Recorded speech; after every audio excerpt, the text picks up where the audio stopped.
Ladies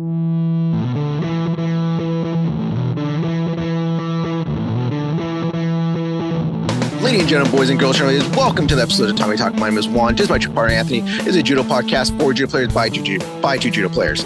As you can see, I'm in a secure, non-disclosed location known as San Jose. So, Anthony, how are you doing? Let's talk about how you're doing since it's your birthday today. Happy birthday. Oh, shit. Yes. Yes. Today, I am doing a podcast on my birthday. In the car. In my car. Yes. I'm not even add a little bit. Dude, I can't believe that the Santa Clara Library's closed on a Sunday. Because my plan was to rent like a study room and do the podcast there. But they're closed on Sundays. And all the libraries here in Santa Clara are closed on Sundays. I thought libraries in general close on Sundays. But are they? I thought there'd be like 7 days a week. I don't know. No, I don't go to libraries. Closed on Sundays. If they did it makes total sense now because of the budget cuts and everything. So yeah. But yeah, today is my birthday. I'm turning the big 4-2. I'm 40 water plus 2. It's not getting easier, man. This morning I woke up and I was like, Yeah, so you're in San Jose to deal with some family matters, and I'm going to be this is the last podcast I'm recording from home before I fly to a non-disclosed location somewhere on the East Coast. Location. Yeah, I'll be somewhere on the East Coast because I also have some family emergency to deal with. I don't know how long I'm going to be gone for, so we're going to try to make the episodes happen. This is pre-recorded, so it's not going to go up for another 2 weeks, I think. But we're going to try and make it happen. But because I might not have access to this laptop, this computer I have at home, I don't know how I'm going to record. I might have to find some alternative. It might become audio only again, and the quality is going to be kind of going down because I'm not going to have my mic. I'm not bringing that with me. So we don't know what's going to happen yet. But just stay tuned. Hopefully, I'll be back before we have to record again. If not, then we'll figure something out. Yeah, like I said, we're gonna try to do this. We're gonna try as hard as you can to get this thing done because I don't want to break the streak. It'll be easy. Yeah. It'll be easy to just say, okay, we're going to hiatus, but I don't want to break the streak, honestly. So yeah, we have not missed a week yet. Every 2 weeks, an episode comes out. All right, and we held to that. All right, if at worst, maybe we only it's already doing twice a month. Once a month podcast? I don't like that. No, screw that. We're saying 2 weeks. Every 2 weeks we're coming out with something, all right? Yeah, I mean, worst case scenario, we'll just change the format of the show, and just have me and you shooting shit for 30 minutes and post that up. That's still something. Yeah. Like, we'd just be like, what did you have for lunch today? How's the dojo doing? I don't know. All right. So with that, today we're going to go straight into the interview. So over about 2 years ago, we figured that out during the podcast that 2 years ago, we interviewed this great guy, Rossy Rascal. He's a British judoka out of Blackpool, England. And he started his judo program. He started a pro wrestling program.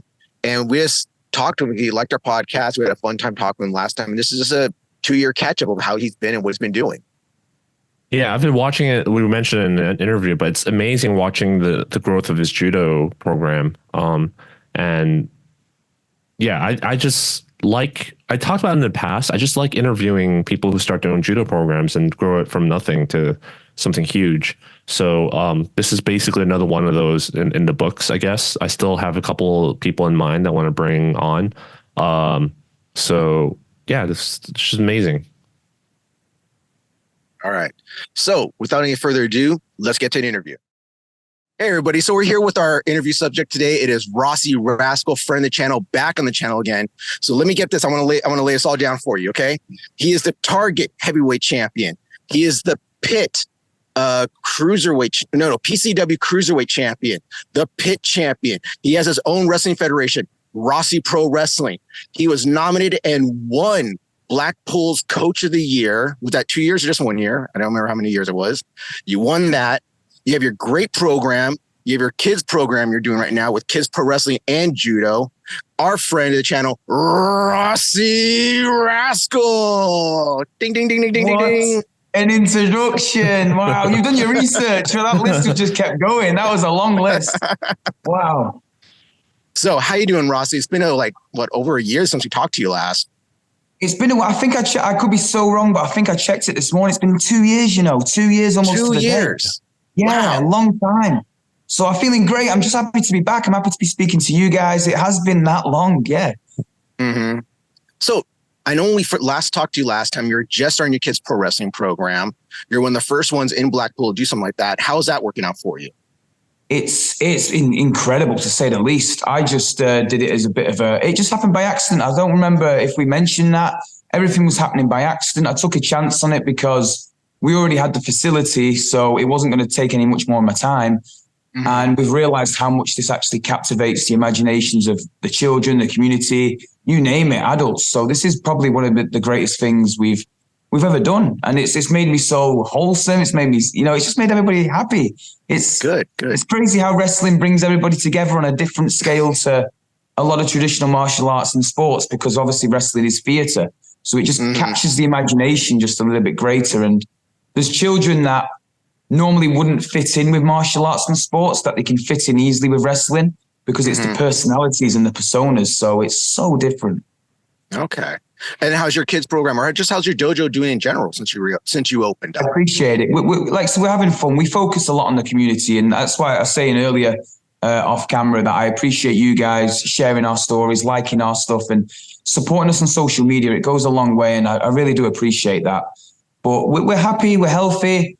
We're very supportive. We're doing a lot of community events. We're hosting a lot of cool things, and it's getting noticed by the right people. And we've just got a good community base at the minute, and we're just enjoying it. We're just having fun. That's great. That's fantastic.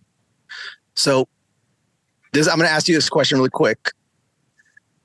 I find him to be a bit much. How's your time with, oh my God, now I can't remember his name now. Tom Campbell. That's what it is. I find Tom to be a bit much sometimes. How was your time with Tom? Tom Campbell from Cultaholic. Yep. Wow. Yeah. He's noticing us now, which is crazy. So that was a random. We woke up one morning. He did a video on one of our, just a shout out to us. Yeah, exactly. We always see the good in everybody. We always take the positives. We always run with it. So yeah, no, a good person. Yeah. Me personally, I'm a big fan of Cultaholic. I've followed those guys since they were part of What Culture and stuff. So I like them. Tom can get on my good side or bad side depending on the day and stuff, but I don't know how you did a whole day with him. Try my best. Just keep smiling. That's the secret. Just keep smiling. Now, you've been continued doing your judo program. How's the tournament scene going out there for you? Say one more time. Sorry. All right. So you're doing your judo program. How's the tournament scene? 'Cause I know you have kids going out there competing. You have adults competing and stuff. How's that program working out for you? Yeah, really good. So currently in England, this is a quiet month for comps now, May time. So we're just focusing more on grading the ones that are kind of ready to take that step. So we had lots of success last month in particular. We have a kid at the minute who's 15. He competed as an adult for the first time. He stepped up a weight category and ended up taking gold. And it was very, very cool because he had no business being in that category in the first place. So it's just done well for confidence. And everyone's performances lately, whether it's a bronze, a silver, or a gold medal, has just been really spectacular for their abilities and levels. And as we always proud to boast, we have every ability and we have every disability at our academy as well. So it's nice that the performances, again, regardless of the win-lose record, is really shining at the minute. Amazing. It's fantastic. Are you guys excited about the Olympics coming in, less than 100 days now? Yeah, we're counting down now. We're counting down. But no, by the way, speaking of putting me on the spot, all right. I'm loving your Instagram at the minute. One day you're a cop. What's this about? I think it's amazing. You're a cop, then you're James Bond, and then what a cool life that must be.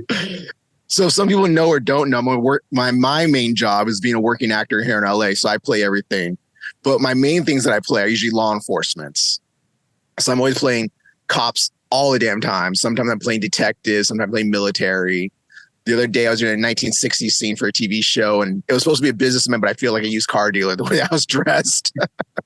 Well, my favorite role for you is a judo instructor, how you act really like a judo instructor. Yeah. Well, the only thing I've gotten close to doing a judo instructor is we actually had a commercial shoot at our dojo one time. And I'm just supposed to be locations for our dojo. You know, I was just supposed to be there, make sure they don't mess up anything. And they started asking me like, oh, should they do this? Should they be doing that? How should they practice? What should they be moving around? And everyone they hired to do the damn commercial, they had one judo guy in the commercial. The rest were like karate, taekwondo, kung fu guy. So I had to teach them really quick all how to do uchikomis really fast. That's so cool. But like I said, I've been keeping tabs on your socials, and it's really inspiring as well. And your dojos are looking incredible. I need to really get over there. It's a bit costly, but one day I promise you I will be over there. Well, how about you? Come visit you. Maybe I'll go to All In. I'll stay at your dojo. More than welcome to. We've got space. Well, that's it. The different background. We're here. It's not a green screen. This is it. Yeah. We're here. We're live. We're in the dojo. Hopefully the acoustics sound all right. I didn't want it to echo too much, but I wanted to get the nice little Last Boss background in there. Mm-hmm. That's nice. So Anthony, do you want to talk about the dojo yourself? Yeah. I was trying to see if you had any more questions before I ask. Well, I got more, but they're just little. I feel like just getting a catch up right now. Just me and Rossy Rascal just talking about it. Yeah, sorry, forgive me. Yeah, it was just nice just to catch up with you guys, to be honest. Yeah. So as you mentioned, your dojo. Last time we spoke to you was around 2 years ago, and you were just starting your program. You already had a core group of kids, if I remember, like a small group of kids. But following your social media, it just exploded over the last 2 years, and I mean, thankfully, we also had a huge growth. So I'm really curious with how you're approaching, what your approach was to growing the kids program. I noticed you were doing a lot of demonstrations and schools and also parks and stuff. It seems like I specifically asked this because I can't tell whether you're showing both your wrestling program and the judo program, or just like one or the other, and which one attracted the kids or adults more to your program, and whether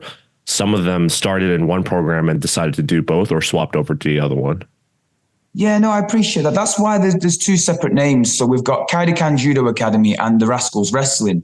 So the reason why we don't have the same name is because we respect those people that just want the judo or just want the wrestling. So we don't want to ram entertainment down people's throats if they're there, just for the judo. So, but we find that a lot of the kids do both. A lot of the adults do both, or support both anyway. So it's kind of a cool thing. But I think since we started shifting into community focused, again, welcoming every age, ability and disability, it's become more wholesome. So we're finding that people, regardless of the activity, just want to be a part of what we're doing. So that's kind of been the attractive point there. And we've been very fortunate. We have gone into schools. I've used the professional wrestling platforms as a way to perk people's ears up, because when you mention you're a world champion, they go, oh, wow, that's a little bit different. So we've been using that as a strategy to just put a bit more eyeballs on us. Why wouldn't you? Why wouldn't you? So we've been going into schools. We've been launching anti-bullying campaigns, which I'm really, really proud of. And we've been taking strategic approaches to support individuals that are being bullied, but also support the ones that are doing the bullying into just adapting their mindset. So they, understanding why they're doing it and why they see it's acceptable, and just working with them rather than against them.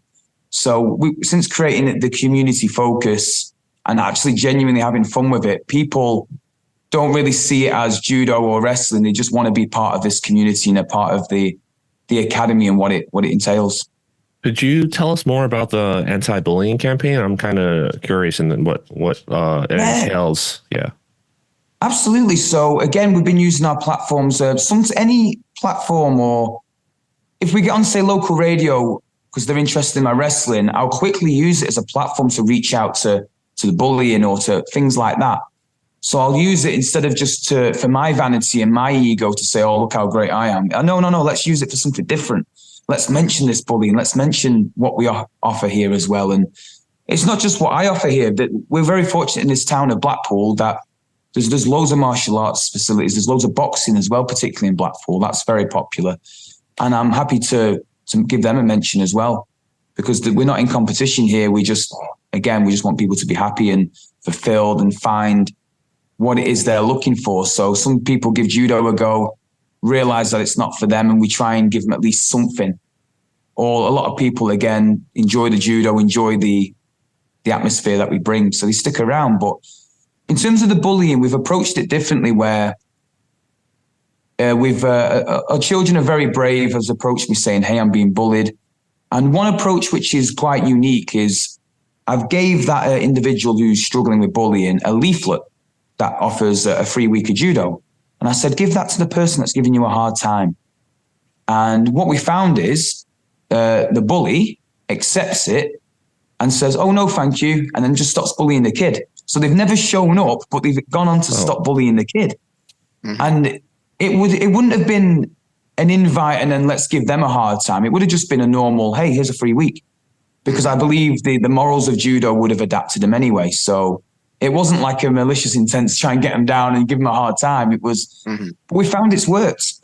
Just offering, we'll call him a bully, call a spade a spade. We'll offer the bully a free week of judo and they always very politely decline, but then they stop bullying. It's just a very unique way of dealing with it. Yeah, that is very interesting. How did you come up with that idea? Was it by accident, or like did you have some sort of experience beforehand of this happening? You decide to scale it up in that sense? It was by accident, to be honest. It really was, because on our mat, we've had children that have, again, we'll just be brutally honest, where if they did in school, they're probably labeled as a naughty child. But I never see it like that. I just see it as a child trying to express themselves. And we've had children that have been a little bit difficult to deal with when they first arrived to now the yellow belts that are really incredibly, disciplined. And that's taken no serious, do this, do that, do a million push-ups. It's just been surrounding yourself with good people. So I kind of just said to this kid, I said, just give him a free week of judo, me expecting him to turn up and then suddenly... but no, it just kind of worked. So I kind of just kept doing it. And I think I've done it about 5 times where it's worked every time.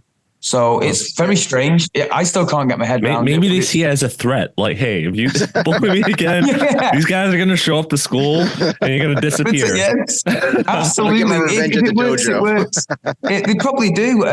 They might even see it as a threat. But because they're obviously... My student have very calmly just said, hey, here's a free week. and I would be very, because it's not happened yet. None of them have shown up yet. I'll be very proud if they did. And I'll be happy to work with them and understand them and why they want to express themselves in a bullying manner. But none of them have walked through the door yet. But hopefully one day, maybe they will. So what kind of age group are you talking about here for the 5 occurrences that you talked about? It seems the popular age, whether it's just pure coincidence, seems to be like between 8 and 12. Okay. So we coach children we have classes for ages 5+. We've also got ages 3 and 4 classes, but they're running around. Yeah. Yeah. So they are very energetic. Very energetic. Yeah. That's some play judo right there. Oh my goodness. It's only a 30-minute class. We can only do 30 minutes. That's good. Yes, that's all it takes. Mark that down. 30-minute class for kids under 5. Well, that was my original intent, but we can talk about this some other time. But the reason I asked is because I teach the younger kids in our dojo, and you kind of notice who the bullies are going to be, and it's not like intent, like you said. Sometimes what I noticed, like very true malice doesn't really exist. A lot of time they just feel like saying certain things without thinking. And you can tell as they grow up, they might continue to do this and not see it as bullying or whatever. But I'm not sure if you see that in your younger kids. Like sometimes younger kids say something hurtful to other kids and not like mean it, So I wonder if you have an approach or a recommendation on how to approach that. Yeah, no, I appreciate that. I think it's just we recognize and we accept everybody. I always kind of like preach it, if you will, just mention, say, look, I always mention as well when we've got like an influx of beginners, being overwhelmed is acceptable. So if you need to step out for a minute or two, we'll welcome you back on whenever you're ready. Particularly when it comes to randori. Now, we've spoken on the last podcast how much we like the gritty side. I enjoy the hard side and the gritty side, but we also respect that there's people there that are doing it for a bit of fun or a social, and we don't take liberties on that. And it's just constantly reminding the children, saying, hey, we expect you to look after the little ones and they will look after you. And I always have a laugh. I go straight to the little one and say, make sure you look after him. It's just a bit of reverse psychology. So I say to the little one, you better look after him. And he's like this big and he's a lot higher grade. But it's just a case of constantly reminding them, hey, you need to look after the little ones. They'll look after you. And then when you're on with a similar grade, that has similar stature, I always say, give them a hard time, challenge them. Mm-hmm. So I think it's just a case of just constant reminders in Randori, especially if it's a bigger class as well with loads of personalities. Mm-hmm. And it comes from as well, obviously, with us being adults and coaches, we could, if it came down to it, handle the kids in terms of Randori. So they're always looking at you for respect either way. So when it comes out of your mouth that you are constantly humble, constantly reminding them, then it kind of, And we've found that a lot of our kids pretty much help each other. There's the one that, they'll try and get that win in because they think that's the way to impress. But the way we preach how to impress me here is if you help people. Mm-hmm. I don't want to dwell too much on this one topic because there's so many things to talk about, and bullying can be its entirely own episode. Actually, maybe we'll do that. Invite Rossy Rascal back on another time to talk about that. But the last question regarding the bullying program. So how are you teaching these kids, like, oh, if someone pushes you, like, you ever seen those Gracie anti-bullying videos on YouTube? Like, I haven't actually seen them. No. They're very typical self-defense kind of thing. Like, tell them no, and then, like, if they put their hands on you, do this, then that, or tell a teacher, kind of thing. Like, that's your typical anti-bullying class. So I don't know how it is over there, but I'll tell you, as someone who has experienced it here, I was told to tell the teacher and they don't do anything. Yeah. So I actually beat up my bully and that got me in trouble. And that's just how they handle it here. But how is your program different from that typical approach? It's very, I've never really thought about it. It's very natural. I like to speak to the kids sometimes as adults, but obviously respect that they are kids and they want to have fun and they want to be goofy. And I try and keep my sessions energetic and over the top, personality. But when it comes to things like that, I always just say, just be kind for no reason. Mm-hmm. But as you said, and I always say as well, like I don't always preach it. I actually don't really mention bullying a lot. To be honest, only when, like, say, a serious instance happened, typically at schools, nothing really serious happens in the dojo. Everyone's, a good little group that's very welcoming. And because we do have a lot of children with additional needs and, special needs, it's a very supportive group and it's very accepting. Mm-hmm. So once in a while, I'll just again mention, be kind for no reason. That's your homework. That's what your task for tomorrow is, to wake up and just be kind and see what comes back your way. But in terms of dealing with bullies, you got to be a bit hard on it, where no one has the right to make you feel miserable. No one has the right to lay hands on you. And there's been instances, whether it's the right approach, I still don't know. Because there's been instances where a kid has put their hand up and said, I've been really, really bothered, and I hit through him in school.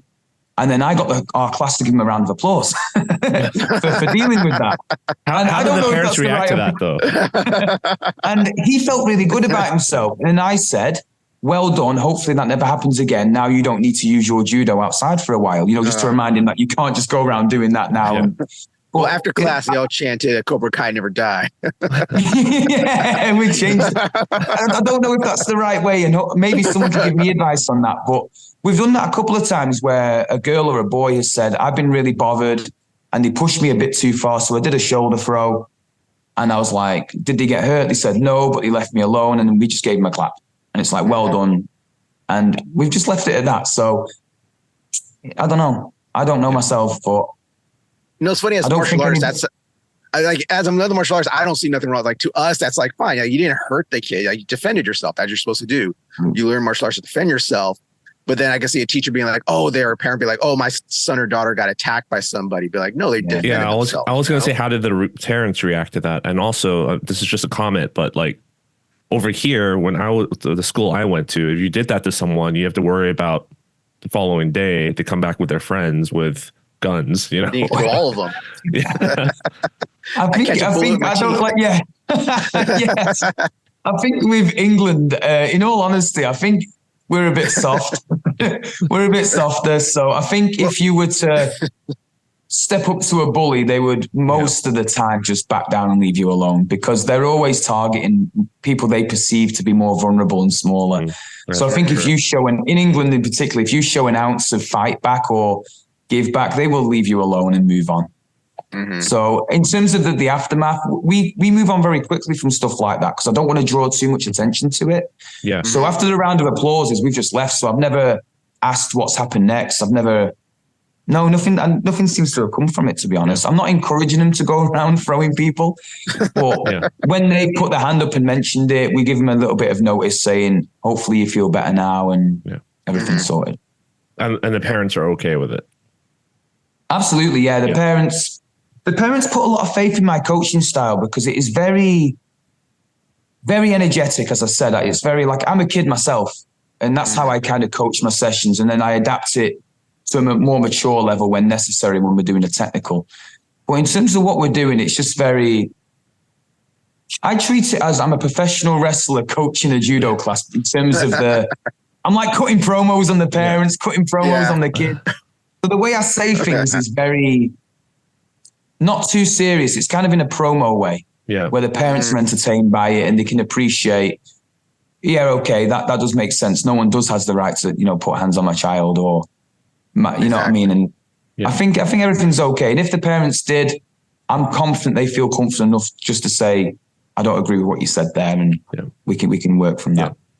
So you mentioned you have a lot of students with special needs or disabilities, and I was astounded by that Alan, a gentleman by the name of Alan, that who was 80 years old and was doing judo, and you could see his physical ability get better over, I guess, the months it was that I followed. He just looked more energetic and was able to stand up easier, it seems like, with the physical training. What can you talk more about your approach and whether you have different classes for those with different needs and disabilities, and whether they train with everyone, and how do you make them feel inclusive if it's all in one class and you're doing all I appreciate that you've seen the videos. Alan is one hell of an inspiration. Let's just say that he's now 81. He celebrated his birthday a couple of weeks ago.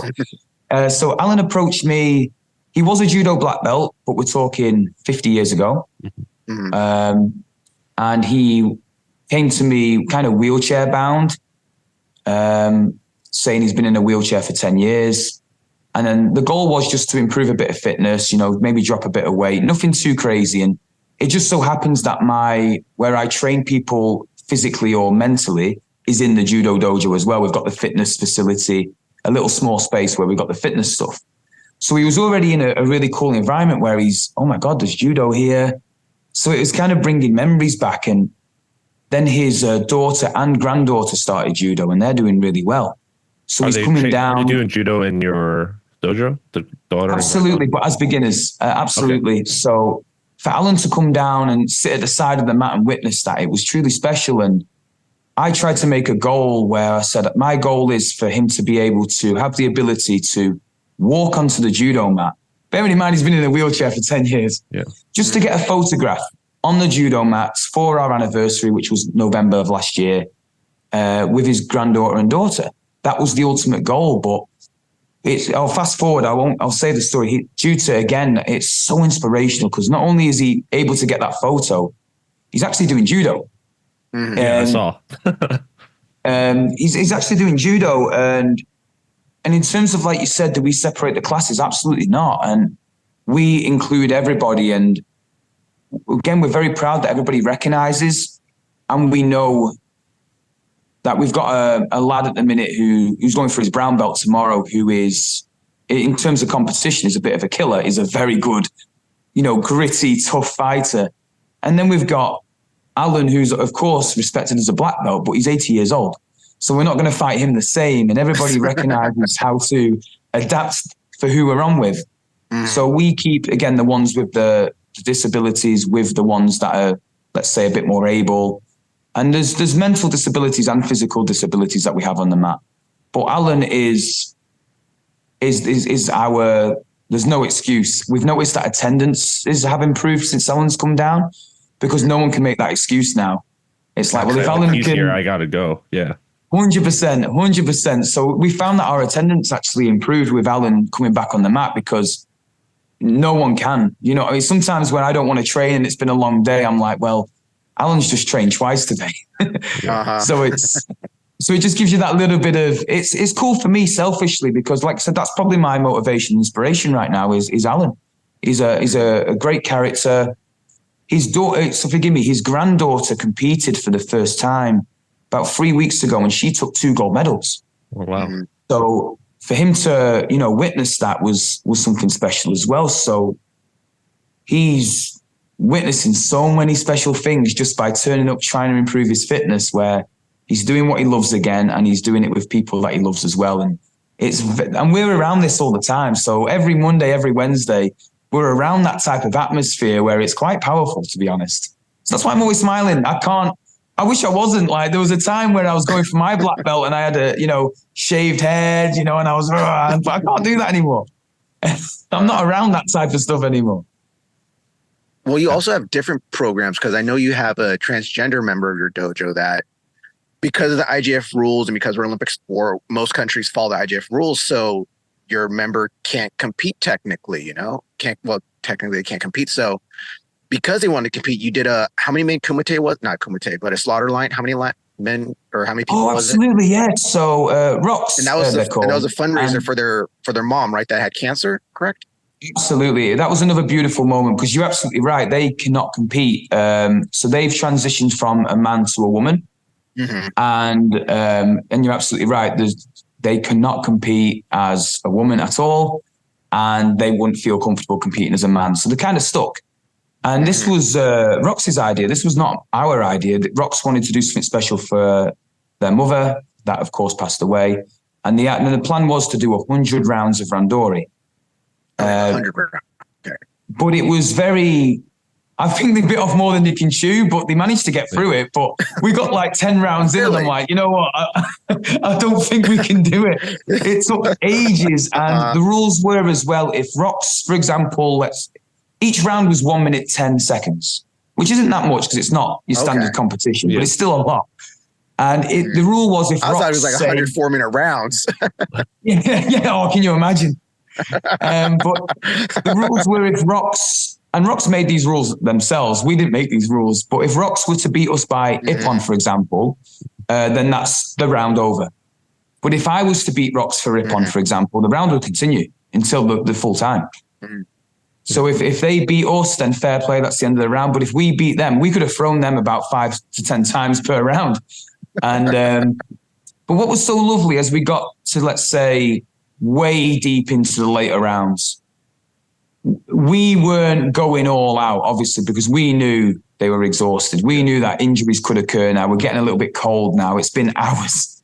Yeah. So we still challenged them because that's what we were there for, but we weren't going in there really just to throw him and just to pick him up and just to throw him. Yeah. So it was and we knew how much this meant for Rox, and Rox, God bless them, they were really struggling. They were in a really bad place mentally, and it's nice that they came back to our academy after a break and just got through that. They had a lot of demons to get through and a lot of mental issues, and I think that day kind of just really helped them, and especially when it came to grieving for their mother. So it was very special for us to share that because I remember saying something like, in all my years of coaching judo, I've never come across anything like that. It wasn't the fact that they went through 100 rounds. I think in Roxy's head, they had more issues to deal with than just fighting 100 people. Yeah. If anything, that felt like the easy part, if you know what I mean. So when the night was done, it was just like, wow, do you know what? That was pretty special. That. Did you record it? Like I was amazed by it. Yeah, I was amazed by it. Yeah, we did. And my issue is because of all the wrestling and all that, I've got so much bits of footage on my phone and I just need to get through it all. We did record it. The whole thing was recorded. So we got hours upon hours of footage. And I asked someone to edit it for me, but they're traveling abroad at the minute, so we couldn't get it edited. But I will try and fish out some clips and piece of little bit together, so at least we got something. But yeah, the whole event was filmed on like 5 different cameras, so the footage was like 20 hours long, and I wasn't going to be the one editing that. Was there any sort of Go preparation? through all that, Like scrubbing through it. was there any sort of preparation, like training, conditioning, or did Rox just kind of do it? Like, Yeah. So Rox is more interested in the traditional side of judo in terms of the martial arts side, because again, you got like the more sport, more martial arts side, and Rox is more of the traditionalist. But in terms of preparation, she's always been into powerlifting in the gym. So her fitness was pretty reasonable. But again, regardless of your fitness, to get through that amount, I think again it was just the drive of what the event was that got them through that, to be honest. Rather than the actual fitness. I think the fitness levels were irrelevant. I think it was just a drive to get through it again. We knew what was on the line. We knew what the event was. And God bless them, because genuinely I thought when we got to about at least 19 rounds in, I thought, you know what? I don't think this is possible. Like there was a part of me that was starting to doubt. I was like, I don't see this happening. yeah. It's hard. It's that old saying. It's the old saying, why do we fall down to get back up again? Yeah. Yeah, and I think I'm gonna call people out again, but I think those people in our dojo who sit out after like 2 rounds of randori, like because I don't know, they need to just power. They could mentally just power through it for something that's. I call them wallflowers. I'm like, come on, wallflowers, get off the mat. Come on, get on the mat. Come on, guys. Yeah. So, Juan, feel free to interject if you.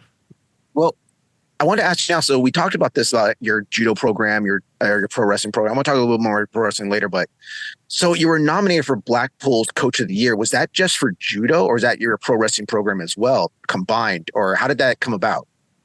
Yes, so it was just coaching in general. So it was pretty much everything under one umbrella for that. And of course, I'm very proud of being from Blackpool in terms of my town and what this town's done for me. So to be awarded that, or to be nominated for that is a big deal, to be fair.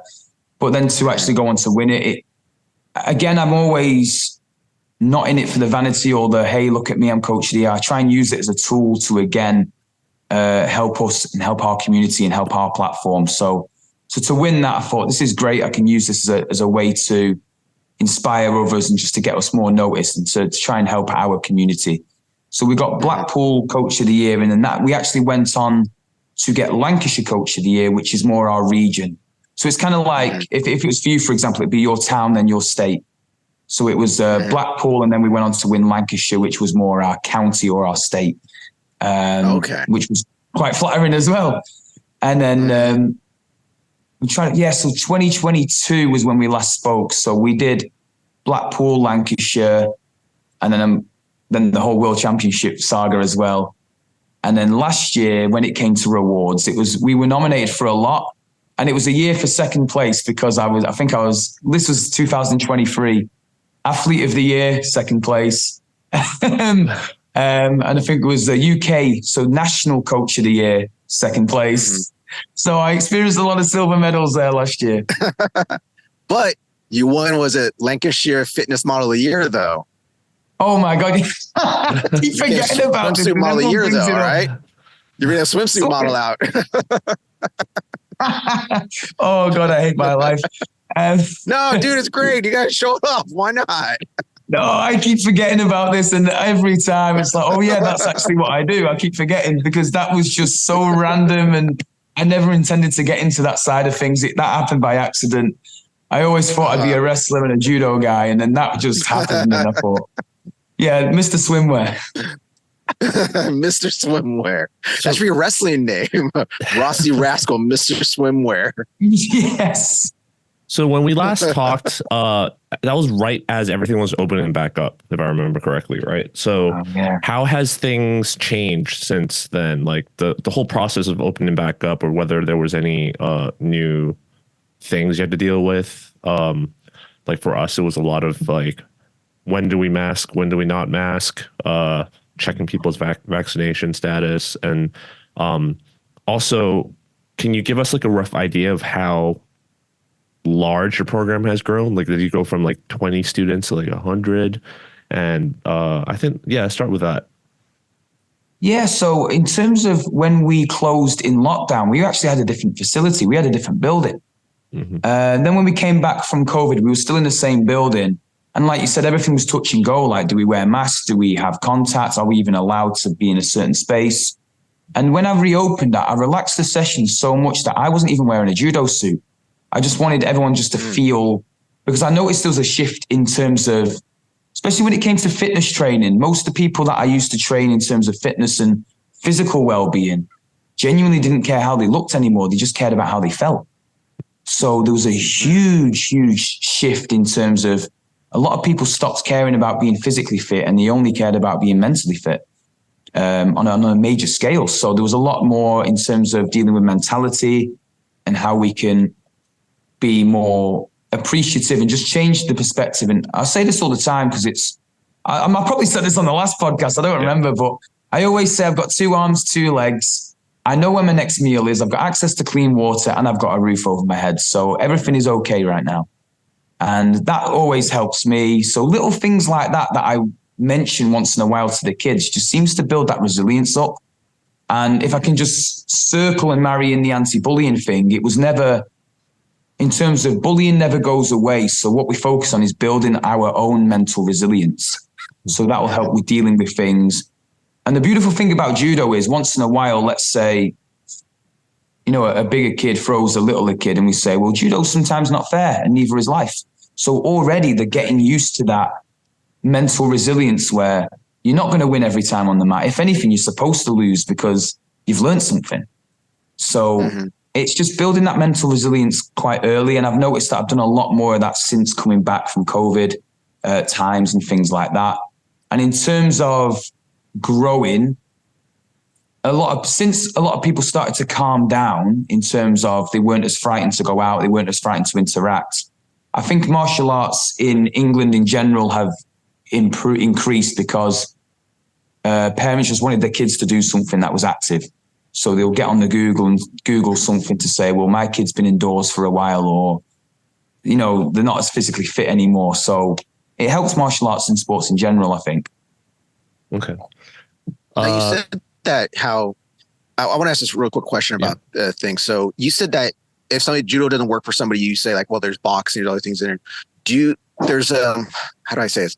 Here in LA, people like fight for their students. They're like, I don't want my student going there because I'm going to lose them. In Blackpool, someone's like, well, my kid's not getting boxing here. Maybe like, hey, go to Rossy school. You know, maybe they'll be a better pro wrestler, maybe a better judo player. Do you get a lot of that from other dojos or their clubs?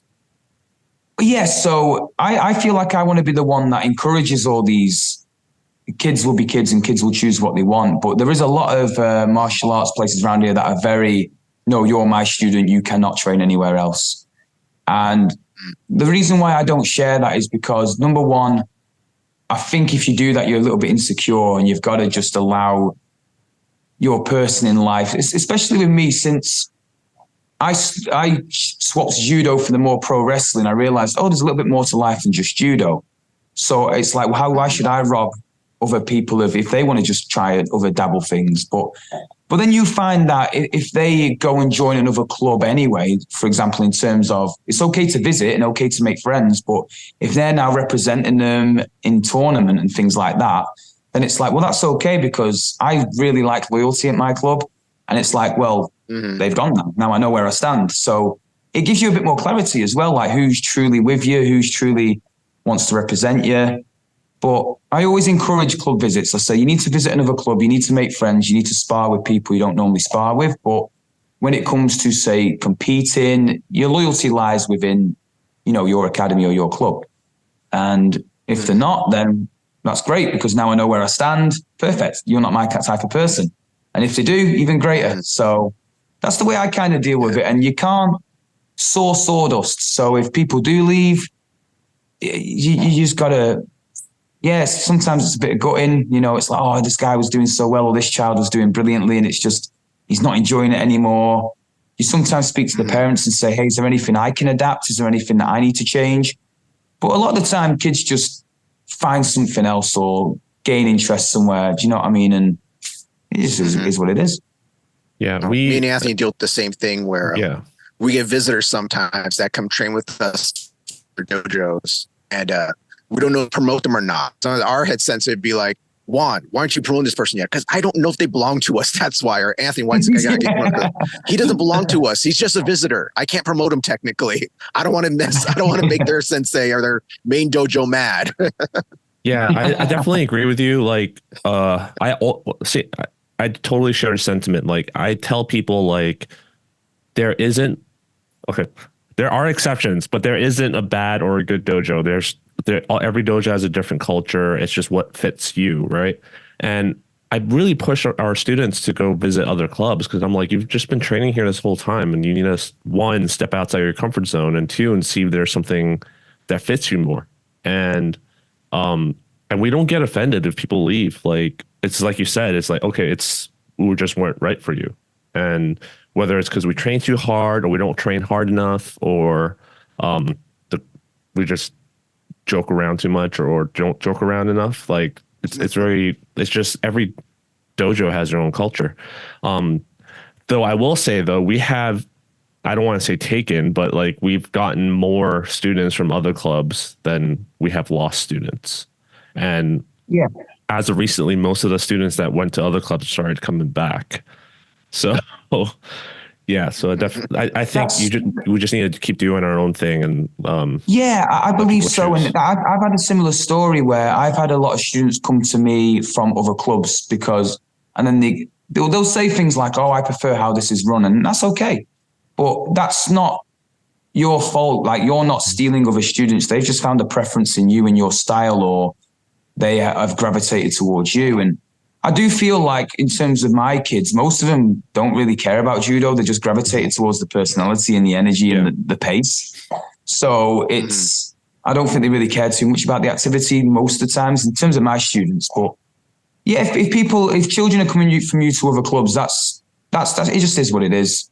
It's just nice that at least they're doing something. They've not just quit because they've had a bad experience. But I found that there was a period, and I'm not going to mention them because, God bless them. Hopefully, they've got loads of kids that are enjoying them. But there was a time where I think their coach's attitude just wasn't good. It just wasn't good. So a lot of children kind of just not just came straight to me, but were looking at other ways and going, okay, what else is there? Oh, well, there's a dojo down the road here. We'll try that out. And automatically they got a sense of fresh air. And it's just how you talk to people as well. And yeah, I like you just said there, I think a lot of people are gravitated towards myself as well. Yeah, it's better than you being the only dojo in town and then they don't think it's the right culture and they either quit or they feel forced, like they're dragging their ass to the dojo every night, like going, I really want my black belt, but I gotta train with this asshole, like that's what I love, because if I was the only dojo in town, that's right, it'd be like, well, we don't like Rossy's coaching style, and it's like, well, they're not going to quit. At least they can do something. So if there's another dojo down the road, then it's at least they've found something and they can stay active. So I'm happy with that. I'm totally happy with that. We've had people leave that have just left and just not mentioned it, which I'd rather they do mention it. But again, it is what it is. Yeah, people are weird. Like, so they just, they do that. But it happens here too. It's not just you. I think the judo's state in the US is much worse than in the UK. So for me, it's like, like a lot of coaches say what we're saying right now, but they don't actually do the walk. They talk the talk, but they don't walk the walk. They want to hold on to all their students, and then they don't see how many people quit and move to BJJ. Like how they don't actually see how many people they're losing to BJJ, because they're like, well, this is the only judo dojo in town and I don't like the culture there. So I guess I'll go to BJJ because there's like 10 BJJ places. And one of them is going to fit the culture and it's pretty close to judo. So that's something that I guess it's not a rant, but it's like it is a rant, but yeah. So have you noticed a growth in just interest in judo in general in the UK or in your area in general? And have you been doing collaborations, not just with other judo clubs, but like other martial arts clubs in general? Yeah, we try. And the issue that I've got is we are, as a community club, we're just very, very busy to the point where sometimes we find it hard to network just in terms of time that we have. So we do a lot of club visits when we can. We try and do events. We do a lot of competitions, of course, but in terms of doing community things with other clubs, we struggle because just timing. We're doing regular shows in our academy in terms of the wrestling side. We're doing like one a month now. Mm-hmm. So that takes up a great deal of time. And then we make up random events just for the sake of doing an event, just to have a bit of fun and relax a little bit. So we find it quite difficult, but I believe networking is strong. I really do. I believe that is one thing that gets you noticed. But again, I'm very fortunate where I'm using unique platforms like Judo will help you in terms of self-defense. We discussed that. Judo will help you in fitness. Judo will help you if you just want to do judo. But also with the success of the wrestling, it's Judo has helped me become a professional wrestler. And it's like, well, that's different. And Blackpool is a very small town. It really is. So, so again, I'm recognized as the pro wrestling guy or the judo guy, depends on what circle you're speaking to. And I'm just using both platforms to marry them into each other in terms of how we can grow and how we can provide great events. But I do want to do a lot more with other clubs, especially when it comes to pure judo. But again, it's just a schedule thing. It's shame on me that my schedule is quite intense, to be honest. Yeah, it really is.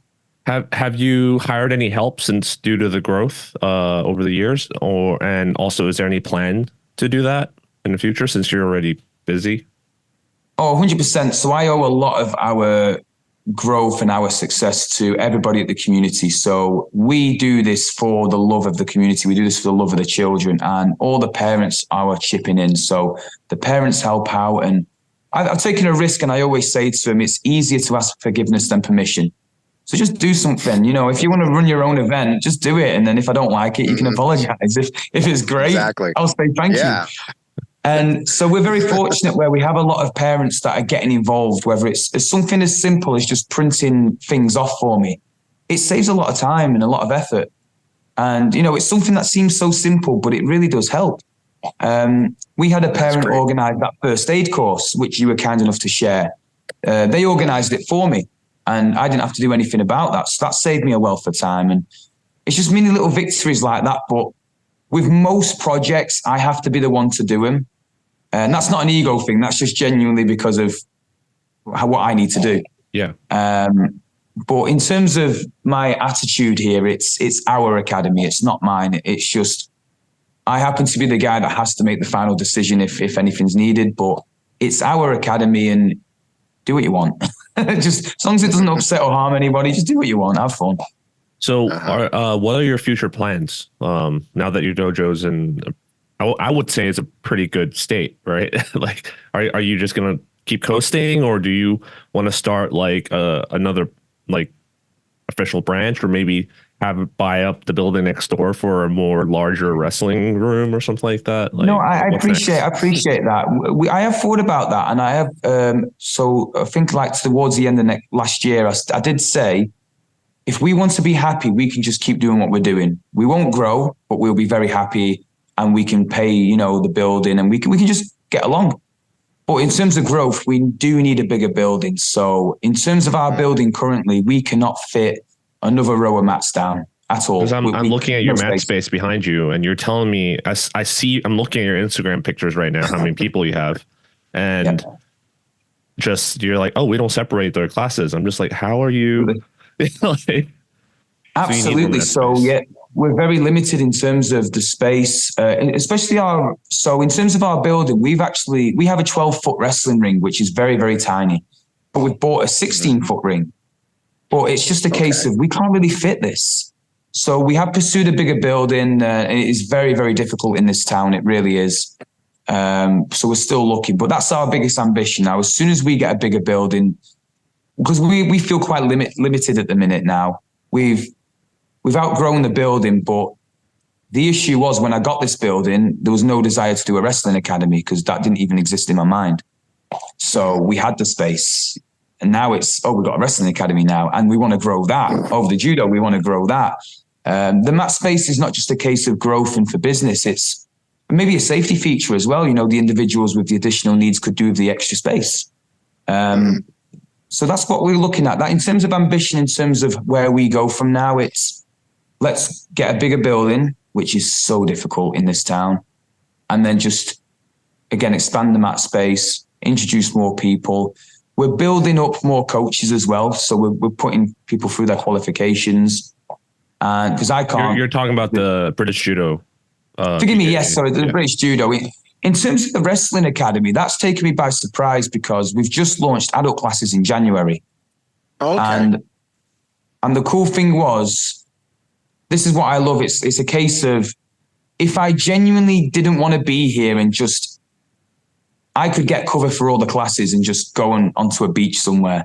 Good for me, right? But yeah. I genuinely want to be here. And every Saturday when we do the adults wrestling, I've never needed to be here because our other professionals or people that have helped out in the show have just come down to help. And it's like, this is incredible, guys. Like, it's so cool that they're just willing to come down voluntarily, by the way, and just help what we're doing because they love being around it. So it just feels very, very cool. And in terms of, like I said, the wrestling side, we're taking it day by day because everything's happening by accident. We had no intent to do children's shows. We did a children's show. Then I said, okay, we're not doing storylines though. Now we've been doing storylines. Okay, we're never going to do it. It's crazy. The children are doing storylines and it's absolutely incredible. And then it was, we're never going to do adult classes. And now we are. Now we're doing adult shows. So it's okay. Do we actually turn it into a proper promotion and tour with it? And I'm just like, just give me a day to sleep and think because it's all happening naturally now. It's because we've got our base and everything's just happening organically. And I don't even know what's going on. It's happening too fast. Falling with style, we call it. Falling with style. Yeah, I love that.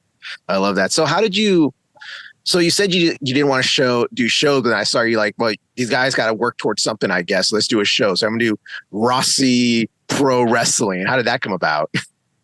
So, I was doing sports camps. I wanted to launch a sports camp because I was a guy that, there was a lot of sports camp in our town that did football or soccer. They did rugby and other sports that were very common. They didn't really do anything martial arts wise. And there was a guy that ran a sports camp that called me in and said, hey, Rossy, can you do some judo? I said, oh, of course I can. So I came in as like a special guest, did some judo, and that sports camp saw success. And after doing a few of them, I thought, why not I just do my own sports camp where I offer something a bit more unique? And I was thinking about it, and then COVID happened. So I think that was a blessing because it gave me more time to think. And then after COVID, we launched our first Rascals sports camp, which was professional wrestling, judo, boxing, acrobats. So different activity each day. And we brought in a different coach every day because I wanted to be unselfish. I wanted to say, Tuesday is boxing with this boxing coach. And if you liked it, his gym's down the road. Judo is judo with me. And if you like it, you can stay here. And so on and so forth. So we did free sports camps and we did professional wrestling every time. And that was always the popular, different, fun one because no one else offered it, especially for children. To the point where the parents were saying, you need to do your own wrestling school. And I said, no. I remember that. No chance. Because it's going to take a lot of time, a lot of effort, and I don't know what I'm doing. And I'm still very young as a professional wrestler, so I've not been doing it long. I've just been very fortunate to been fed a lot of right training, especially when it comes to psychology, and the judo has helped the body mechanics. And so I've not been long in wrestling, so I'm like, no, I don't think I'm credible enough. I was doubting myself. And then push came to shove. There was a wrestling ring for sale in Blackpool. And I went, if I buy that, it'll make the sports camps easier. Not a wrestling academy, it'll make the sports camps easier. So I bought it. And because you bought a wrestling ring, you have to put it up and you have to play and mess around. And it just happened. And then I sat down and I said, how difficult is it going to be to open up a wrestling school? And because we already had a building because of the judo, we already had social medias, we already had a base of children that are interested because of the sports camp, all I had to do was create a logo. And I thought, if that's all, obviously insurance and things, but it was just create a logo. So I said, okay, we'll give it a go because the worst that's going to happen is it will fail and no big deal. I'm not afraid to fail. And we launched it, and I think we had 6 kids on our first day. And I was very happy because when I opened up our judo academy 9 years ago, only 2 kids turned up. So the fact that 6 kids turned up to wrestling, I thought, oh, this is amazing. We got loads. And then before you know it, word got around. It was so unique, so different that we had a full children's class in terms of the professional wrestling side. And it's captured a lot of interest because it's different. And you're seeing kids that are actually doing all right. Like we've got a young lad who's making headlines. I wrestled an 8-year-old and he's doing flips off the top rope. And we're doing it in a safe manner. Of course, there's a lot of smoke and mirrors in terms of how we're keeping the kids safe. But it just looks spectacular. So it's just a lot of people are going, wow, this is insane. That's great. So God bless them. They're doing amazing. And with your pro wrestling, you're doing really well. Like last time we talked, I think you were just you were just a pit champion at that time. And now you're like the target heavyweight champion. How did that come about? Yeah, so a lot's changed since I last seen you. So I think the last time we spoke, I was still like billed as the fastest rising star or a prospect or, a star on the rise. And then towards the end of 2022, we were doing more serious storylines for my character where you had to see, because I was a very goody two shoes, always smiling, high-fiving. And then my character baby face. Oh, the ultimate baby face. I wasn't allowed to say any bad words. Oh my goodness. So my character was put in situations where he had to be angry or he had to react a little bit differently in terms of the story. And it's shown a lot of depth to my character. It's shown a bit of ego as well. And so it put me in more title contention in terms of the PCW Cruiserweight Championship. And then I was saying it's not recognized as a world championship as much as it should, because it is a world title. It's been defended all over the world. In fact, the guy that had it when I was contending for it was Canadian. And he was touring Canada with it. And I said, you need to mention that it's a world title more often because it's good for marketing. It's good for the story. And I contended for it and then I lost. And I thought that's perfect because I think in terms of my character, me chasing a title is better. It tells a better story. It puts more butts in seats because they want that chase. And then I was very proud that in December of 2022, I actually won the world title in Blackpool, of all places. And it was a beautiful moment. And it was a moment that I've not experienced. And obviously in judo as well, we say there's like cool feelings like your first black belt or your first gold medal or your first ippon throw winning a comp. Like there's these big feelings, but that gold belt, it's just a leather and a bit of gold. But it was a lifetime of work, as cheesy and cliche as it is. But there was a brief moment when I won it where my mind just emptied because for literally your whole life, your mind has been focused on one specific thing. And now that you've got it, there was just clarity. And there was just, my mind's never been that relaxed. So I finally managed to soak in the moment and enjoy that. And then I ended up holding the title for over a year. So it was secrets of wrestling, by the way. I'm not trying to give anything away. I was supposed to hold that title for 10 days. That's what was pitched to me. Yeah. You're going to hold this belt for 10 days because they wanted that feel-good moment in Blackpool and then and they kept it with me because as soon as I won the belt, the media of Blackpool got behind it. I was going into schools with the belt to inspire children and they said, no, that's our guy. My guy, Rossy Rascal, is not a transitional champion, all right? This guy is holding the title to the next big show, all right? This is not a transitional champion right here. Absolutely, and I appreciate that. So I went from, just this transitional guy to, oh God, he's the most marketable guy we've got. He's doing it all. And then, we kept it for a year. I'm actually not the Cruiserweight champion anymore. I dropped the title in December of just gone to, ironically, my wrestling coach, my professional wrestling coach. So that's another story in itself, which was great. Target, in the meantime, Target is another company. And they reached out to me and said, hey, are you interested? We'd like to book you for 3 dates. Now, this would have been early 2023. So I was Cruiserweight champion for the other company. And I actually said no, because I don't want more dates. I'm a busy guy. And they were very lovely in their negotiation. He said, look, if you just do these 3, there's no obligation to stick around. And they gave me, on the 3rd day, they gave me their cruiserweight title. They call it the high octane title. And I thought, I'm going to have to stick around now. But the Target as a company, I can't big them up. They're an amazing company. They are so welcoming, so organized. Their crowd base are stunning. They cheer the goodies and boo the baddies. And that's how wrestling should be. And then they made the decision to put the heavyweight championship on me just before Christmas of 2023. So I've tried to put on. So I took it too far where I got a little bit overweight. But I wanted to put a bit of bull. You're looking like Chris Jericho or something. What? Oh yeah, I definitely am. I definitely am. Come on, you're swimsuit model of the year, man. I need a swimsuit body. I just need Jericho's career and we're all good. But because they were listing, like, again, the type of people I'm going to be wrestling heading into 2024, these were big, jacked guys. And I'm not small, but I'm not their size. So I thought I'm going to have to put a little bit of size on just to at least visually look like I belong. So I put a fair few pounds on. No big deal. Heavyweight champ. Hey. And now, goodness me, a lot's happened. I've won a tournament. Go back to PCW. I won their tournament, Road to Glory, where I wrestled British wrestling legend James Mason.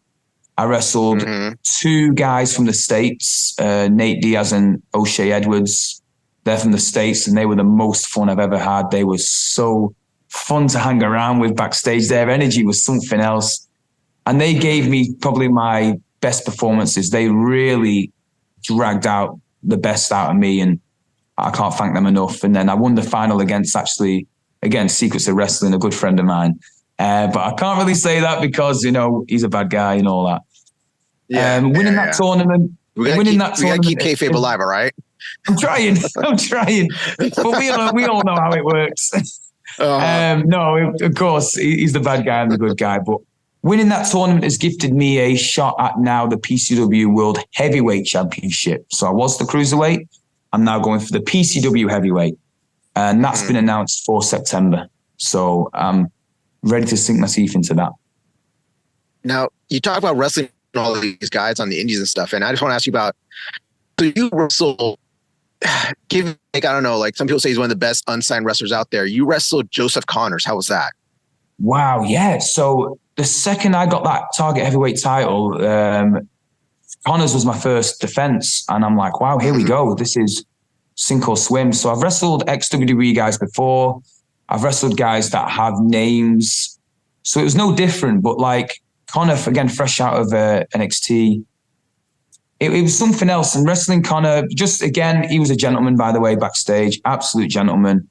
The match was very long. It was a good 30-minute match. And I'm like, here we go. These aren't going to be short matches anymore.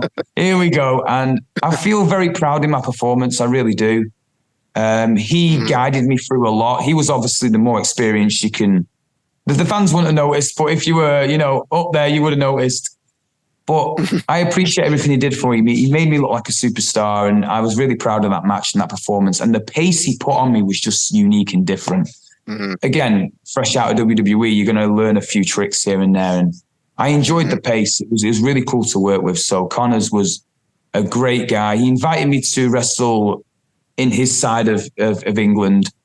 And just an absolute gentleman. But he was putting the pace on. He was hitting me hard. He was not letting me breathe. He was proving a point. You're representing Blackpool. Of course, he's laid it into you. Oh, it's 100%. He's like, oh, so you're the champion, are you? You're this guy. We have the strong style. Come on, represent. Yeah. Well, we have a thing at the minute that's happened organically called the Rascal Army, where so my fan base are the Rascal Army, and it's growing because everybody wants to be a part of it because it's a bit of a buzzword. Where do I sign up? Oh, you're in it. You're in it. You're in. Anthony wants a shirt. Where do you buy one at? The support you guys show me, you're in it. No, for real. Is there, like you said, is there a shirt or like, do you guys have a mailing list or wrestling tees? Oh no, it's just a case of, listen, if you are willing to support me, you're in it. That's all it takes. Okay. That is it. But it's at shows, it gets louder and louder. Everyone chanting Rascal Army, Rascal Army. But it's great for the heels to work with because it's just it's low-hanging fruit for the heels every time they wrestle me now. So they love it. Every heel's trying to wrestle me because they know this whole Rascal Army thing is going to be there. Just because it seems to be a bit of a cool trend in the wrestling companies I'm with. Now, before you ever wrestle Zach, because I hope you're going to wrestle Zach one day, before you wrestle Will, when are you going to face Joe Hendry? Joe Hendry. I'm going to give you a really, really cool answer. All right. I've already wrestled him. Really? I didn't see that. I didn't notice that. Oh, yeah. So this is deep in the archives, and I'll send you the link to it. This was my singles debut. I wrestled Joe Hendry. Really? Okay. Yeah. I'd love to see that. Yeah. Did he make fun of Judo? Brand new, did he make by fun the of way. Judo in his song? When he came out, was he making fun of us? Oh, he was. No, do you know what? In terms of Joe, again, these guys are just so nice. I can't stay in character with it. So how it was going to go down was Joe was in Blackpool and they needed a hometown hero for him to beat up. And they were like, well, we got this Rossy guy. I was fresh out the training academy. I was like a creator character. I was in great shape, blue trunks, and that's all I had. So I looked like your generic creator wrestler, hometown guy. And the plan was for him just to beat me, no problem. And credit to Joe Hendry, because he went to the booker and said, Rossy's a judo champion. I'm not going to beat him easily. He's going to give me a hell of a fight. So he adapted the match to make me look really strong because of my judo credentials. And he allowed me to hit the Haraigoshi, which used to be a move I did early on, but they switched it to my finishing move because they liked how it looked. And he was just talking to me like in judo terminology. So it was he put me at ease.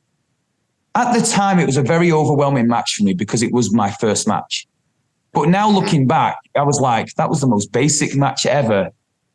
But that's why I appreciate him, because he didn't feel the need to show off. He said, look, we got this kid that's a little bit nervous. So he gave that match to me and made it easy. He could have said, no, I need to do this, I need to do that. And he didn't. So I've never forgotten that, how he didn't mind doing a really basic match just to get me through it. He made me look stronger because I was supposed to just get jobbed out.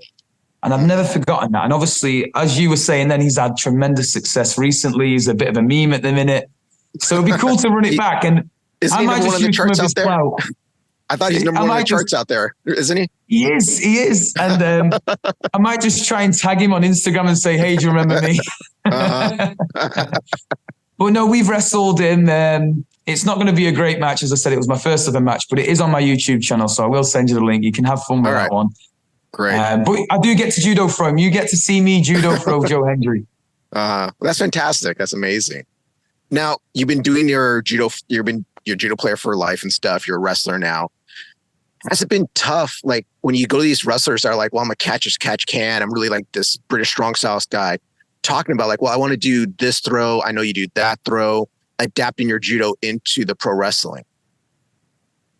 It's not difficult at all. It's second nature. I feel, again, I've used the word body mechanics quite a lot and reactions, and it's made me really appreciate judo more by being a professional wrestler, because I've been in there, and again, it's not really nice for me to say, but I've been in there with professional wrestlers that are very wooden and stiff and they're not good at reacting. Whereas when I've been in there with people that have a bit of judo background, their reactions are on point and they're very sharp and they seem to be a bit more with it, if that makes sense.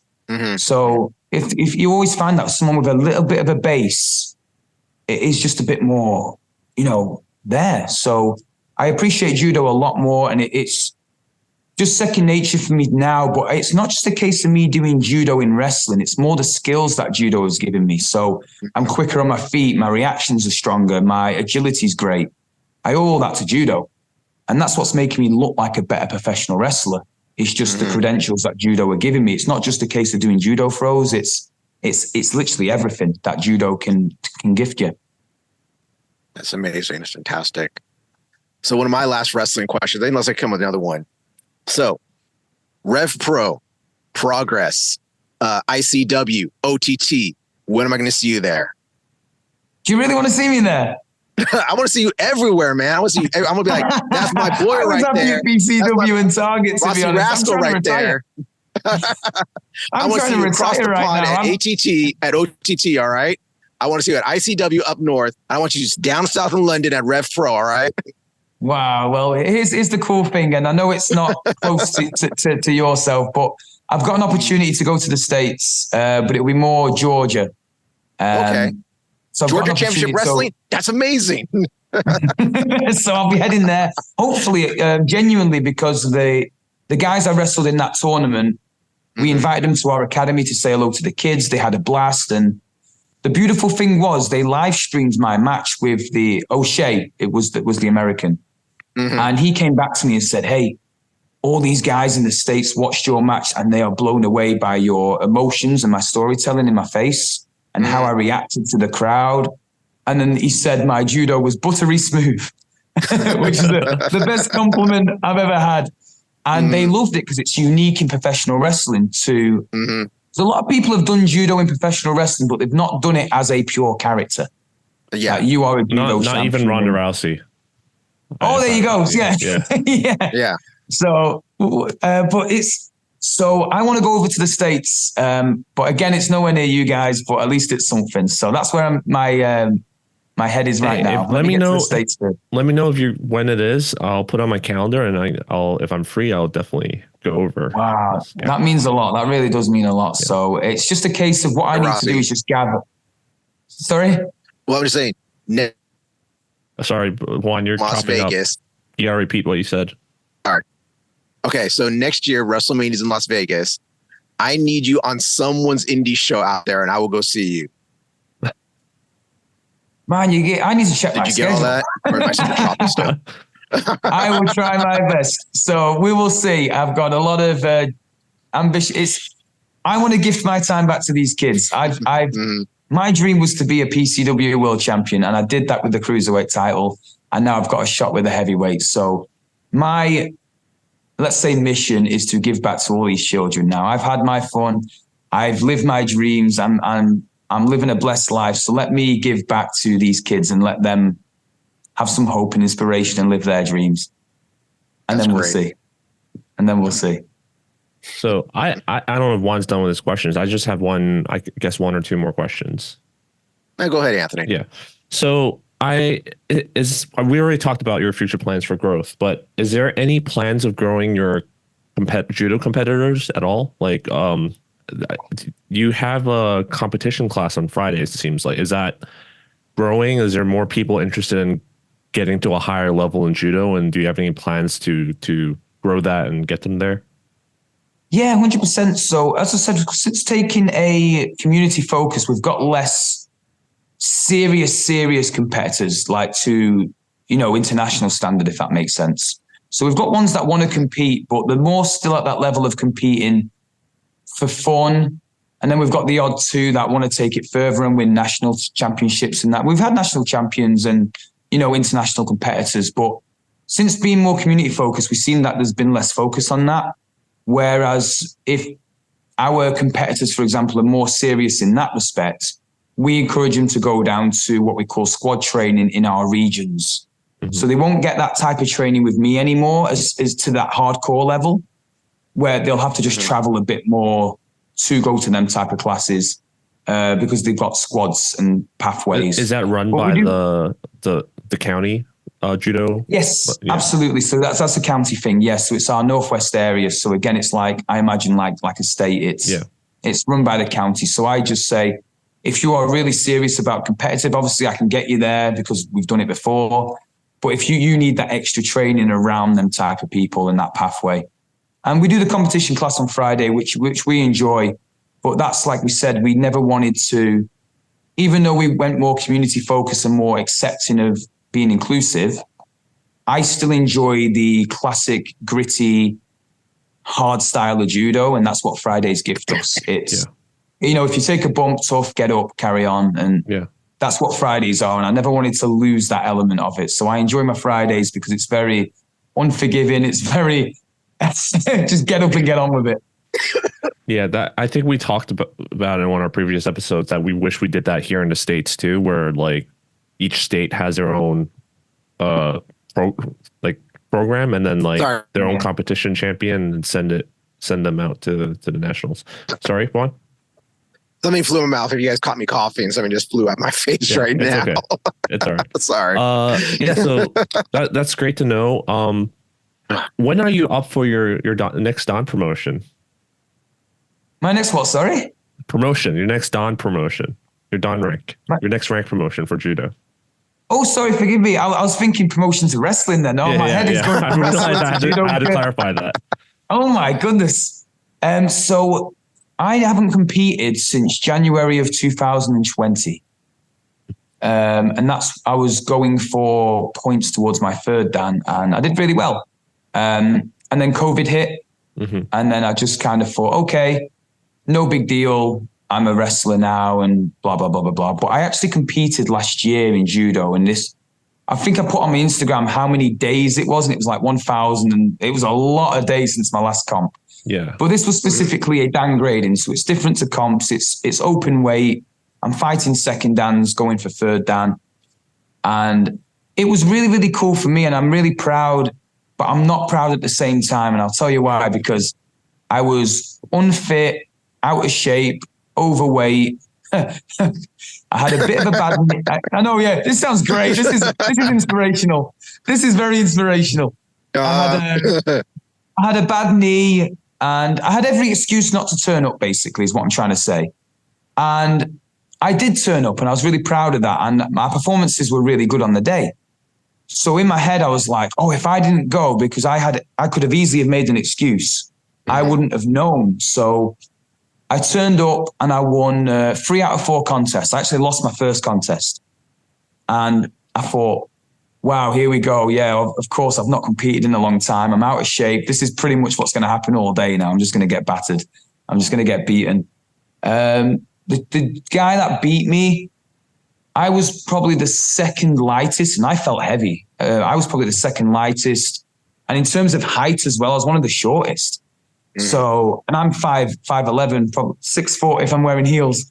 But no, your wrestling height, you're 5'7", all right. No, you're 6'7". Oh, yeah, wrestling height, all right. Build that's 7 feet tall. Oh, totally. I'm 7 foot in wrestling, absolutely. But no, and I felt if I had the fitness, whether it's an excuse or an exclamation, I felt if my fitness was there and I actually took training seriously, because I was still coaching, I didn't have time to train. I could have committed on the left to a throw that probably would have taken him down. Who knows? But I didn't get thrown, which I was proud of. We just crumbled and he ended up pinning me and I just couldn't get out. And then I kind of, again, knew my fitness wasn't there. My conditioning's terrible. Again, overweight, bad knee. And I'm stood there going, I need this aura back. I've not competed in a long time. I need to keep this aura. Do you know what I mean? And this judo champion wrestling aura. And it helped me through my next matches. So I ended up winning the second one with Uchimata. And I was very proud of the throw, but I'm gutted because there's no footage, there's no evidence. And in my head, it was probably one of my favorite throws I've ever done in my judo career. And there's no evidence of it whatsoever. But it gave me my confidence back. I thought, great, I don't need fitness. I feel superior in terms of my ability since last time I competed, because obviously I've had more time to coach and figure things out. And it was nice just to test them skills without relying on fitness, without relying on strength. So it was quite unique. And then I won the next one with a Cianagi, and then the last one with Cianagi for Wazari, and then a foot sweep for the win. So I was like, okay, 3 out of 4. And this, when I said I'm proud, but I'm not proud. I'm not proud because I turned up how I should have been in shape. I should have put that effort in. But I'm proud because I could have made an excuse not to go, and I did. Yeah. And I'm very excited that if I was to ever do it again, my schedule is ridiculous with wrestling, but I will be in shape. I will be fit. I will be strong. And if I can win 3 out of 4 on my worst ever day, it's given me a bit more of a boost and confidence to say, well, if I'm in mean shape, I should be able to storm that. Yeah. On paper, of course, anything can happen. We know how humbling judo is, but for me to turn up in my absolute worst and still win 3 out of 4, I'm like, well, there's a bit of arrogance there for the next one. If I do get myself in shape and I do, then I'll eat my words. I'll get thrown on my head. But I want, so in terms of, I don't know how the grading system works in the States. We have to collect points for we could either win 5 fights in one day against the same grade, but we always find that you never get 5 second dans turning up. So you have to collect points. You get 10 points per second dan that you defeat. If you win 10 of them, then you get your third dan. So I'm about halfway there now. I think I've got 50 points. Every date that a dan grading is on in our country, it clashes with a wrestling show that I'm doing. Wow. So I can't commit to judo at the minute. So I will be a third dan eventually, but it's going to be a bit of a slower climb. I've done the theory side of it. I've got halfway there in terms of my competitive fights. But as you said, I've competed last year, great, and then 2020. So I'm not an active competitor anymore. I'm really not. I'm a fake fighter, as we call it. I wear fancy pants on a Saturday and judo throw people instead. Now, what you should do is your next judo tournament you go to, you come wearing all the belts. One belt on each shoulder, one wearing your in there. They all knew me. Oh my goodness. Oh, did they? They all know what I do. And it's kind of like, they didn't want to lose to me, if that made sense. They didn't want to be that guy. Yeah. And I'm like, oh, great, here we go. But it helps. Fight me extra hard. Yes, but it creates a bit more of an aura. So it kind of helped, I guess. But oh God, yeah, they all knew. And I'm like, oh, here we go. All right. I think that was my last question. And do you have anything else, Juan? No, we talked about everything, your great judo program, your great pro wrestling program, your great career in pro wrestling going on right now. I'm proud of you. All right. Yeah. I hope that we had a little smidgen what you've got. We've helped it just a little bit at least. Yeah. You have. And I'm so grateful. And I probably should just reach out to you more and say, look, guys, I've seen you sharing our stuff. You're liking our stuff all the time. And I'm seeing what you guys are doing and I'm blown away by it. But it's more, the second we ended our conversation 2 years ago, you've been constantly supporting us. You've not just said, that was a great episode and then moved on. It's been cool and it's been nice to not just chat to you about what's going on, but just have a catch up as well. So it's been really, really cool. And we are truly grateful that you are supporting us. And it's just been fun. And when you reached out to me the other day saying, hey, we're going to get you on a show, I was like, oh my God, yes, it's been, which I thought was a year. When I checked it today, I think it was June 2022 when we last had our conversation. It's been a while. So I don't remember what song you picked because we always ask guests now if we remember. I there was one time I forgot, but like you picked the song last time for your walkout song. What has that changed? Do you have a new walkout song you prefer? It kind of has. So for PCW, it was always Song 2 by Blur, the Woohoo song. Mm-hmm. Yeah. I'm not singing it. I'm not singing it at all. The Michael Bisping song. That's exactly where I got it from, of course. But when you hear it in the car or in radio, you freak out and your adrenaline spikes. And it's going, oh, is that me? So it's changed slightly because when I was billed to win the Target heavyweight title, of course, at Target, I always envisioned that because my father liked Queen, the band Queen. Yeah. And I always had a visualization of me just to kind of like honor him in terms of I've always wanted to come out to a Queen song or at least sing We Are the Champions when I win the belt. So I was like, I'll come out to Queen, I Want It All. Just as a one-off. And then at the end of the show, they'll play We Are the Champions. And what happened was everybody got in the ring and it was just actually made for a great moment and everyone was singing it. And then on the next Target show, the sound girl who's a sweetheart said, which song are you having? Are you going back to Blur or are you keeping Queen? I said, we'll keep Queen. We'll keep Queen. So it's I Want It All by Queen for Target, but it's still Song 2 by Blur for, goodness me, PCW. Then I wrestled at Rascals Academy on our first ever pro show, and I merged them both together. So I came out to them both at the same time, and I thought that was really cool. For judo, would you still come out to that song if you had a choice? The merged one? If I had an entrance for judo, I wouldn't come out to any of them because I think in my mind I would associate it with wrestling. And again, I'm using the wrong words here, but something that's not real, if that makes sense. Yeah, I understand. Yeah. Mm-hmm. So if it was for judo, I'd come out to something a little bit more that would get me in the mood and a little bit focused, if that made sense. I think if I came out to a pro wrestling association, I would be smiling and high-fiving people and just not in the right mindset. Mm-hmm. So do you have anything in mind, or? Anything. I think in terms of me competing in judo, I'd need to listen to something quite arrogant and cocky. So maybe a rap song that can just get me in a very, so fitting. like yeah, like an aura. Joe Henry. Just listen to Joe Henry. Oh, there you go. I believe. I believe in Joe Henry. That is perfect for me. Say his name, you'll appear. This is my last question. Paris Olympics happening the World Championship just happened. So Paris Olympics happening in less than 30 days, 20 days, I think, right? What match or which judokas are you looking out for? Like, do you have any favorites? Are you excited for any particular person? Who's your favorite to win? I don't really look at individuals. I'm very weird. I look at weight categories because my weight fluctuates quite commonly, and I'm always trying to think. So when I used to be very active, I was under 81 kilograms, and I think you go off pounds, don't you? So it's very. We understand. I hope so. So I used to fight under 81 kilos. So I always just specifically used to watch that category more. As opposed to just an individual. But now I've fluctuated my weight.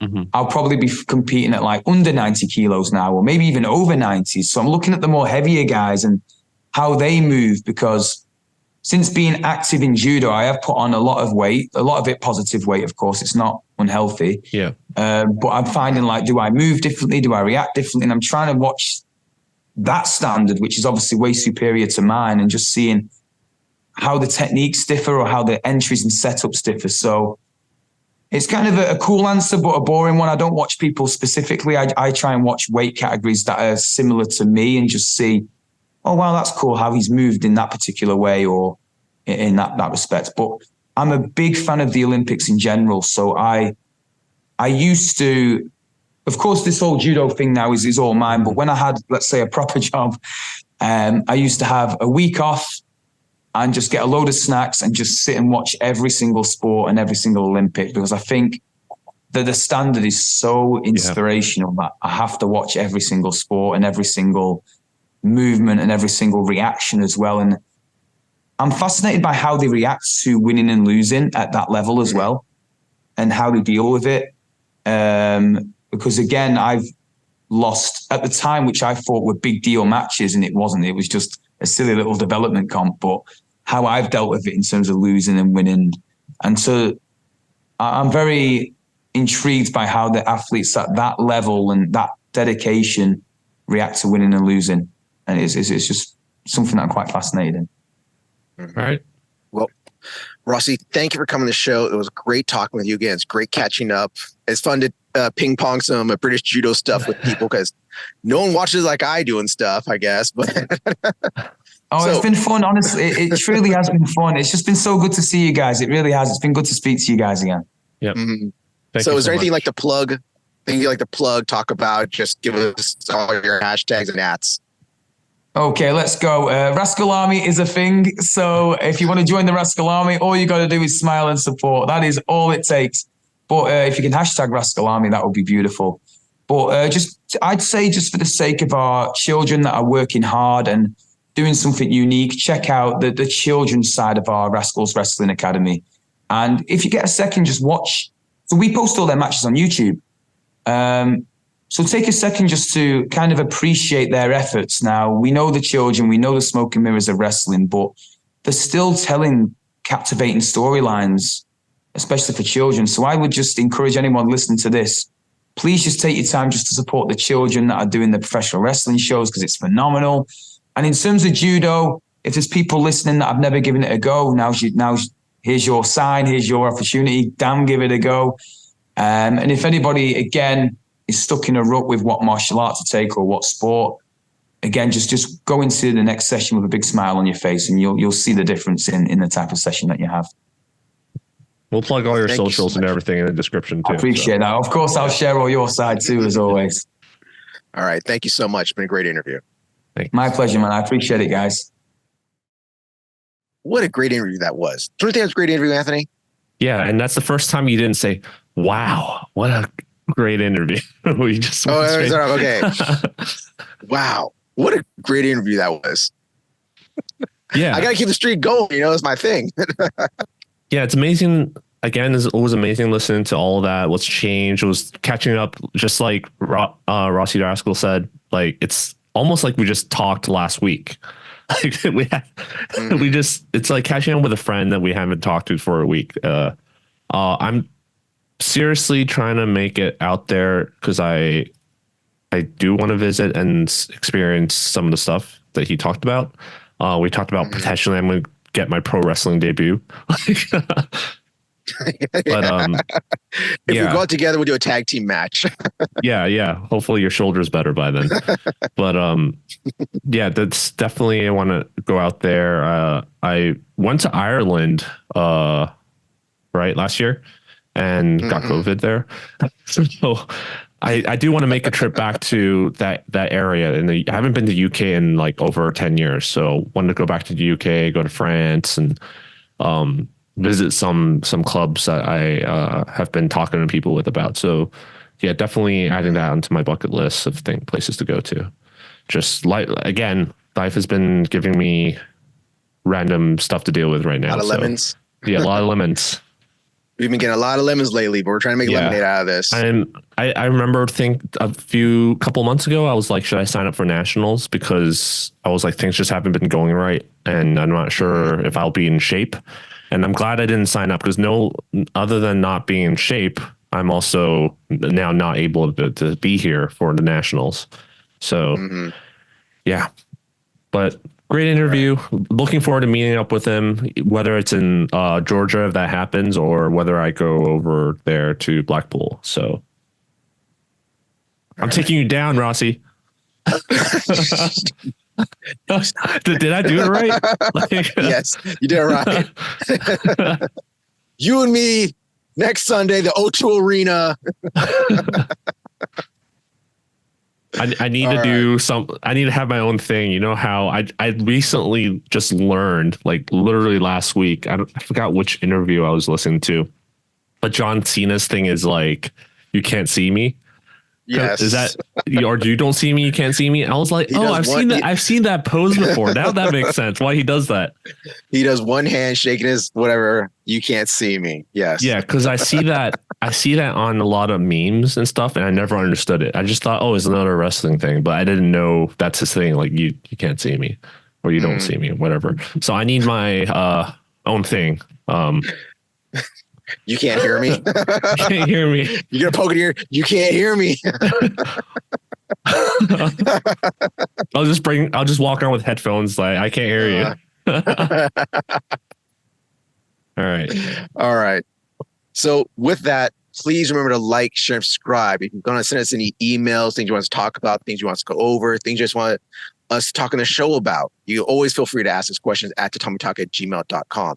You can follow us on Instagram at Tatami Talk. You want to follow me on Instagram, it is @Jerry_1. You follow Anthony on Instagram at Anthony Throws. Those are our three main ones right there. Oh, and the threads. I always forget to talk about the threads because no one's on it. That's why. And that's it, because we ain't got no X and we ain't got no Facebook or TikTok. So those are the ones you want to communicate with us. Those are how you do. Yep. All right, Anthony, you ready? Yep. Might be our last one for a while. Hopefully not. Hopefully not. Yeah. All right. And with that, don't forget to slap the wrestling mat. That's what they call it, right? Like on the stage, the wrestling ring. The wrestling ring. Slap the wrestling ring. There we go. Don't forget to slap the wrestling ring and slap the mat too.